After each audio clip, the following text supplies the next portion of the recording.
और मुख्तार के परिवार से अपनी जान को खतरा बता रहे हैं, उन पर भी सुरक्षा के खास इंतजाम किए जा रहे हैं। पल पल की खबर मुख्तार अंसारी से जुड़ी हम आपको देते रहेंगे। इस वक्त एक और जो बड़ी खबर है, चिंता की बात है, वो है कोरोना पर बड़ी खबर आपको दे दे। पूरे देश में बीते 24 घंटे में 513 लोगों की मौत कोरोना की वजह से हो चुकी है। 24 घंटे में 93,249 नए मामले सामने आए। ठीक एक साल पहले जो हालात थे उससे ज्यादा गंभीर इस वक्त की स्थिति नजर आ रही है, जिस रफ्तार से कोरोना के मामले हर दिन सामने आ रहे हैं। केंद्रीय स्वास्थ्य मंत्रालय की ये रिपोर्ट है। पूरे देश में 6,91,597 एक्टिव केस इस वक्त मौजूद है और अब तक मृतकों की संख्या 1,64,623 हो चुकी है। अब तक 7,59,79,651 को वैक्सीन की डोज भी दी जा चुकी है। लेकिन वैक्सीन की रफ्तार अब भी भारत में बहुत कम है। इसकी जो फीसदी है वो कम है और उसे रफ्तार को बढ़ाने की कोशिश भी लगातार चल रही है।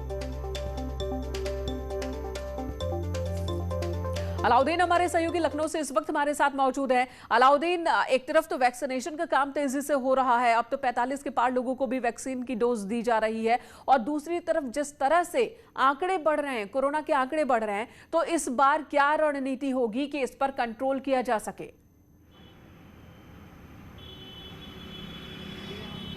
देखिए, बात अब लगभग साफ हो चुकी है कि लोगों को कोविड प्रोटोकॉल का उल्लंघन जब तक जारी रखेंगे चीज़ें बेहतर नहीं हो पाएंगी, क्योंकि वैक्सीनेशन को लेकर के जो विशेषज्ञों की राय अब तक बनी है उसमें बात कही जा रही है कि वैक्सीन 70 से 75% कारगर है और ख़ास तौर से एंटीबॉडी बनाने में सक्षम है। लेकिन जिन लोगों को कोविड पॉजिटिव दोबारा वैक्सीन लगाने के बाद भी हो रहे हैं, ऐसा माना जा रहा है कि उसकी जो हायर लोड की क्षमता है वायरस की, वो वैक्सीन लगाने की वजह से कम हो जाती है और बहुत सारे लोगों को कोविड पॉजिटिव नहीं हो रहे हैं वैक्सीन की वजह से। लेकिन ऐसा नहीं है कि वैक्सीन लगाने के बाद भी केसेस नहीं आ रहे हैं। तो ऐसे में जो प्रोटोकॉल की बात कही गई है, जो मास्क के इस्तेमाल की बात कही गई है या सोशल डिस्टेंसिंग की बात कही गई है, वो प्रोटोकॉल लगातार लोग तोड़ते हुए नजर आ रहे हैं। अब लगभग 50% लोग मास्क का इस्तेमाल नहीं कर रहे हैं। कहीं ना कहीं लोगों में लापरवाही नजर आ रही है। अगर पिछले साल की बात करें तब लोगों को जानकारी ही नहीं थी, तब ये जागरूकता की कमी थी कि आखिर सोशल डिस्टेंसिंग क्या है, मास्क का इस्तेमाल क्यों करना है, कोरोना कितना खतरनाक है। लेकिन एक साल बाद अगर इस वक्त की स्थिति बोले, कोरोना के बारे में हर किसी को जानकारी है, लेकिन लापरवाही इसलिए भी देखने को मिल रही है कि अब लोगों को शायद ये भी लग रहा है कि कोरोना से बहुत ज्यादा नुकसान नहीं होने वाला है, लेकिन ये लापरवाही उनके परिजनों पर भारी पड़ सकती है। इसलिए बार बार न्यूज़ 18 भी अपील कर रहा है लोगों से कि लापरवाही बिल्कुल भी बर्दाश्त नहीं होनी चाहिए, लापरवाही नहीं करनी है। तो धन्यवाद अलाउद्दीन इस वक्त पूरी जानकारी देने के लिए। मास्क लगाएं, सोशल डिस्टेंसिंग का पालन करें, इस वक्त सबसे बड़ी दवाई यही है। और एक और बड़ी खबर गाजियाबाद से, जहां पर प्लॉट को लेकर दो भाइयों के परिवारों के बीच जमकर मारपीट हुई है। इस मारपीट में दो महिलाएं गंभीर रूप से जख्मी हुई, उन्हें इलाज के लिए हॉस्पिटल ले जाना पड़ा है। तो गाजियाबाद में प्लॉट के विवाद में दो भाइयों में ही मारपीट, तस्वीरें इस वक्त आपके सामने हैं। सीसीटीवी फुटेज आप देख रहे हैं, जहां पर महिलाओं को भी पीटा जा रहा है, लाठी डंडों से एक दूसरे पर हमला कर दिया इन्होंने, और दो महिलाएं इस मारपीट में जख्मी हुई हैं। ये आप देख रहे हैं इस शख्स को, जो कि हॉकी स्टिक से और डंडे से महिलाओं को पीटता हुआ नजर आ रहा है, और दूसरे परिवार की महिला भी पीछे नहीं है इस मारपीट में। और इस मारपीट में दो महिलाएं जख्मी हुई हैं बुरी तरह से, जिन्हें हॉस्पिटल ले जाना पड़ा है। बताया ये जा रहा है कि प्रॉपर्टी को लेकर विवाद था, और इसी विवाद में दोनों भाई और दोनों भाइयों के परिवार एक दूसरे पर जानलेवा हमला करते हुए।